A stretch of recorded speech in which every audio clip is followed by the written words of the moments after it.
Chennai Maduravoyal Tambaram bypass சாலையில் மீண்டும் bike சாகசத்தில் ஈடுபட்ட இளைஞர்களால் வாகன ஓட்டிகள் அதிர்ச்சியடைந்துள்ளனர்.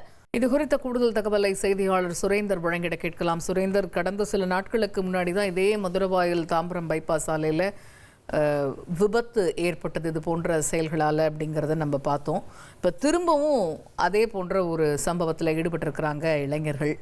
இந்த சம்பவம் பற்றிய முழு விவரங்கள் என்ன?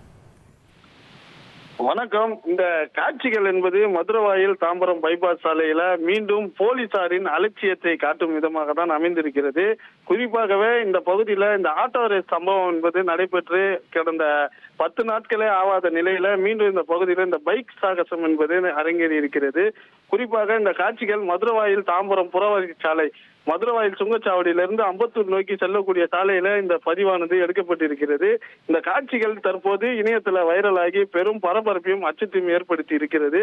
இந்த இருசக்கர வாகனத்தை ஓட்டக்கூடிய இளைஞர்கள் யாரும் தற்போது வாகனங்கள்ல தங்களது நம்பர் பிளேட்டை இல்லாமல் போலீசிடம் சிக்காமல் இருப்பதற்காக இது போன்ற யுக்திகளை கையாண்டு பொதுமக்களை அச்சுறுத்தும் விதமாக இரவு மற்றும் பகல் நேரங்களில் சாகச நிகழ்ச்சியில் ஈடுபடுவதாக பொதுமக்கள் புகார் தெரிவித்திருக்கின்றனர். சுமார் 2 கிலோமீட்டர் தொலைவிற்கு முன்வீலை தூக்கியபடி பொதுமக்களிடையே சென்று அந்த வாகனம் செல்லக்கூடிய காட்சிகள் வெளியாகி பெரும் பரபரப்பையும் சர்ச்சையும் ஏற்படுத்தியிருக்கிறது.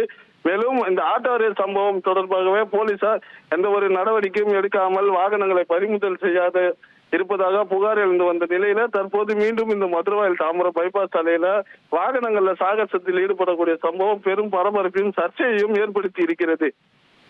தகவல்களுக்கு நன்றி சுரேந்தர். உங்கள் தந்திவன் தொலைக்காட்சியில் கால பைரவன் தினமும் காலை 6 மணிக்கு காண தவறாதீர்கள்.